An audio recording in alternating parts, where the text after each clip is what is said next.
the question that I'm asking is that, is there a point when it doesn't matter if an actor has a qualification or not, especially when it comes to the crux of casting? In my experience so far, when it comes to what qualifies an actor to be cast for a role, and you ask the question of, is it important, or when is it important for an actor to be trained? What my experience has taught me, and what has now evolved my thoughts on that, is you always want the best person for the role. And sometimes that person is not who you expect it to be, or who you want it to be, or who you like it to be. Sometimes that person hasn't gone through the traditional route that most other trained actors have gone through. It's sometimes the unlikeliest person. And the one thing that you don't want to do is miss out on an opportunity because you've closed yourself off from, or you don't want to betray your intuition, because if your intuition says, I think that's the best person for the role, and if this is someone that you've put through the entire process of auditioning and call packing and screen testing, and they win that process, you don't want to then betray your intuition by saying, oh, but no, they're not trained. Because sometimes to be a trained actor is a luxury that other people don't have, And so my job is to always be open enough, hopefully, to find who's best for the role. And that actor is not always the best actor, it's not always the most qualified actor. There's roles where you can't get away from that, especially when it's roles of, depending on age. Like you look at Washington, you're not going to get away with a new actor there or someone who's untrained. You definitely need a seasoned, powerful actor. But then there are other roles, there are other pockets in film or on TV where you follow more, you lean more towards who compels you the most. And unfortunately, even as someone who's a big champion of actors and as someone who's a trained actor himself, you follow who wins the room, who wins the audition. Whether or not they're trained doesn't always serve you for what you want. Some of the best moments is when you follow their intuition and you see it work. And then some of the low moments are when you see someone that we've passed on, or producers or our broadcasters have passed on and say, no, we don't like him. And then you see him pop or excel somewhere else. And it's like, guys, if only the audience knew that we could have had that, So those are the highs and lows of it. And going back to the fact of, who is this person and where are they coming from? Are they a TikToker, are they an influencer? My attitude is clear on the fact that being an influencer or TikToker celebrity does not qualify you, but it also doesn't disqualify you, because just because you one thing doesn't mean that you cannot be anything else. If you're an influencer on Instagram, for example, and you have 1 million followers, it doesn't mean that you're not talented. It may mean that you've never had the opportunity before. It may mean that you've had other things going for you. And therefore, when you step into the audition, those followers, that influencing stays at the door. What I see and what I look for is who's in front of me. And your followers, or your 1 million followers, or your TikToking, or whatever it is that makes you special or famous at that point, doesn't matter. It's when we say action and what you deliver on camera and how everyone else perceives it. So whether you are or you aren't an influencer, TikToker, that doesn't always matter. What matters is what you deliver when we say action. And then furthermore, what you deliver when you brought to set and then have to face all the elements of life, of the weather, of fellow cast members, crew. And if you deliver even in those moments, we will then champion you and elevate you, and we'll say, you were not just a TikToker, you were actually a talented actress who's never had the opportunity. And we take pride when we find those gems. And then when it doesn't work, we quietly write you out and move you along. But you're always going to get that, because sometimes you fail even with a qualified actor or a trained actor. Sometimes you fail even with the best. Sometimes you see someone flourish there and they come here and they don't quite land. So you accept all of this exists within our industry and in what I do, and you can't always gatekeep and keep people out based on the fact that you think so certain people should not be able to enter the space. Unfortunately, it is art, and art, we all qualify in some way in art, unless you're the lowest of the low and you're very, very bad.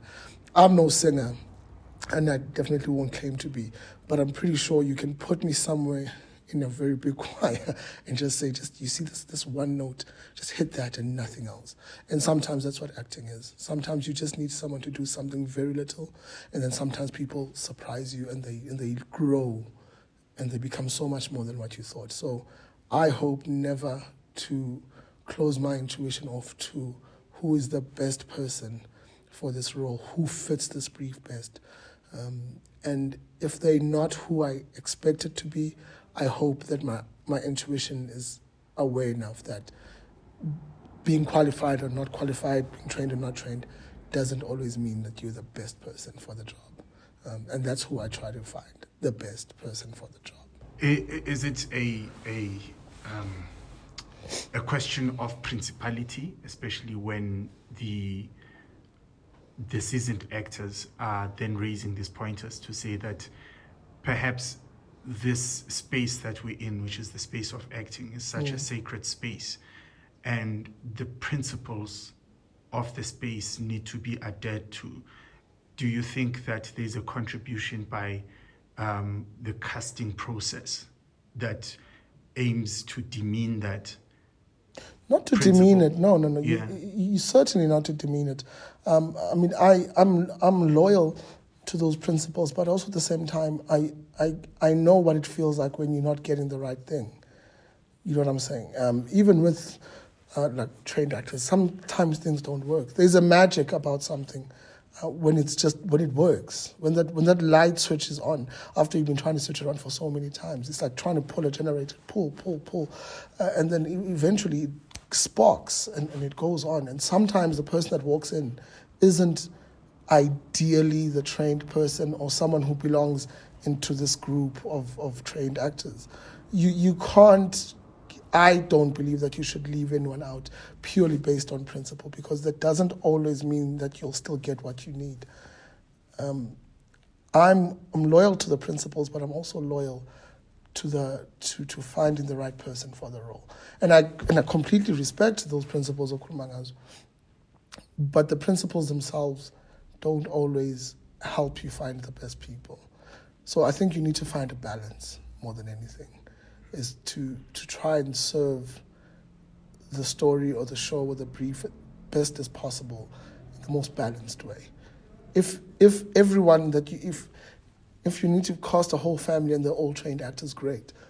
That's first priority. But if there's that one role, maybe that outsider role, which no trained actor that you've seen seems to crack, and then in comes this person who doesn't have the tools yet, who didn't have the opportunity to train, but has everything that is essential for the role, you're not going to look away from that, And also, unfortunately for us, some of the best actors out there are not what you would call traditionally and classically trained. So, yeah, I don't like doing it, but I have to admit, Joba, I said in the beginning, after a lot of time casting, I've had to admit, which is sometimes you have to put your principles aside, because what's more important is finding the right person for the role. And sometimes we get it wrong, and sometimes we get it right. And is there a point where you go back to say,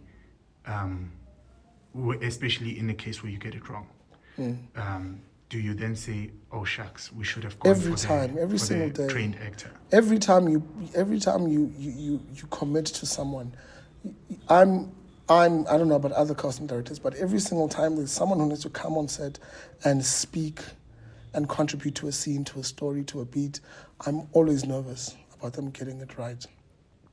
I'm more nervous for them because I feel like I'm putting a lot on the line. Everybody, it's inevitably going to come back to me. So when you do get it wrong, it really hurts, and you don't want to do that again. So everything that you do, everyone that you put forward, everyone that you put your confidence in, you want to do well. And if they don't do it right, I'm always there to take responsibility for that, you know. But how do we say, the show goes on, we keep moving, you know. But do you change your mind then about saying that especially at that moment, do you then say, oh shit, I could have gotten someone who's trained for this role? Yes, all the time. But sometimes it doesn't matter if no, it does. But then sometimes it's the trained actor that lets you down, you know. Because that's the thing about roles; they're very tricky. Not every actor can fit in every role. I know that they think so, but it doesn't always work out. It doesn't always land the way that you want it to. So sometimes it not working is not always a matter of bad actor. Sometimes it's good actor, wrong role, you know. Or sometimes, you know, you pitch the role too high, too low, bit too much to the left, too much. You know, it's a very complicated thing getting it right in acting, and just being trained isn't always enough, you know. Big actors can fail too, and Hollywood is one place where you see a lot of that, because it's always reported, and that people won't let you get away with a bad movie in Hollywood. They'll say, this was a flop. But you take that on board, but you don't let it stop you from achieving what you need to, and you should always cleanse the palate of your intuition to say, I still always want the best person, you know. So a bad casting shouldn't scare you into a conservative way of thinking. Still keep yourself open to the fact that sometimes the best person for that role, and you're not necessarily making a career of it, and you're not necessarily downplaying everyone else's career, but for that time, for that role, for this specific one, I want to get the best person. And that's what I'm looking for, the best, the most suitable, the one who landed. We'll figure out later, Wuti, whether they trained or not. I want to fit the brief, because that's what Patu expects of me. Find someone who'll fit this brief. So an audition process in its essence is open to everyone. It does not exclude you from whether or not you're in the same way as a singer is open to walk up to idols and sing. You know, they'll get better as they get along. But if they have the pure gift to sing, if they have the pure gift to make a beautiful noise and move other people, why should you shut them out because they didn't go to an art school? So what do you say then to the argument, right, that says, but you have thousands of graduates from different spaces, your theaters, your film schools, your universities, young, capable, they are there.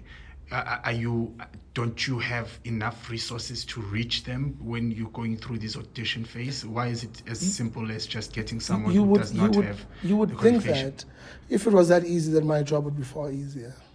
But when you're sitting in a boardroom presenting cast, those brilliant graduates don't always move or compel people. And it's not to say they're bad. Like I'm saying, is that they may not be the right person for that role. Or you could argue that we didn't audition them properly. But the reality is, when you're pitching cast to producers or to broadcasters, that is never part of the conversation. They make their decisions based on who they see and how they feel and how those people make them feel. So I'm a big champion for trained actors, but it doesn't always equal the other thing. It doesn't always equal that you'll get it, you know. So let me see. So unfortunately, the principle and the reality of it don't always match. You know, those are ideals that I love as well, and that I push to champion. But it doesn't always work out that way. Let me see if I can understand you properly, right? Are you saying that although the institution that teaches the art is open to the artists who are interested to learn, the industry is a different space that accepts anyone with the talent, and it doesn't matter whether or not you've gotten the... I can't tell you the amount of times where I've seen us pass on an actor for any one of our shows that I've worked on. And then I see that actor thrive in another show. But you don't get the opportunity to go back and say, do you see, I told you about that guy. I told you he would have been brilliant. You don't get that. If they say pause or move or let's keep looking, that's what you do, you know. And also because ultimately my job is to serve the company beyond my own personal preferences or principles, you know. But it happens. And sometimes we lose because of that. Sometimes we lose because we don't give people the time. Sometimes we lose because people don't ask, why did you put this person forward? What did you see, Paddy? They don't always ask that question. I wish they did, but sometimes it doesn't always happen. So you accept that and then you move on. You know, what am I, 6 years in? You learn to not always resist these kind of things, and you learn to move on. And hopefully, if that actor pops somewhere else, I guess that you take that moment personally and say, I knew I was right about this guy, but they didn't see it, or maybe I didn't show it. But, you know, you accept and you move.